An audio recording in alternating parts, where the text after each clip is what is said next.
aray ko! Apaldo na kagwa. Samantala, kahit natalo si Vincent Acero ng Pinas Asulabio sa laban niyan kontra sa Hapon na si Katsuma Akitsugi by a round 7 technical knockout, tila hindi naman apektado ang kanyang coach na si Jack Tipura. Sa isang video na ibinagi mismo ni Tipura sa kanyang Facebook page, makikitang naglalakad si Asulabio na may dalang maliit na bag habang patawa-tawa at tila kampante pa rin matapos ang laban. Sa naturang video, maririnig si Coach Tipura na sinabi niyang grabe, paldo na si Asulabio. Dahilan para matawa rin ang mga netizens at fans na nakapanood ng clip.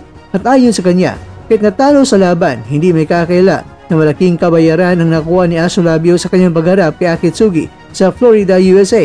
Ang salitang paldo mga kwento ay nangangulugan na mayaman o di kaya maraming pera o kumita ng maraming pera. Ito ang salitang ginamit ni Coach Tipura, ngunit nagpapahiwatig din ng realidad sa mundo ng boxing na minsan kahit talo sa puntos o knockout, panalo pa rin sa bulsa.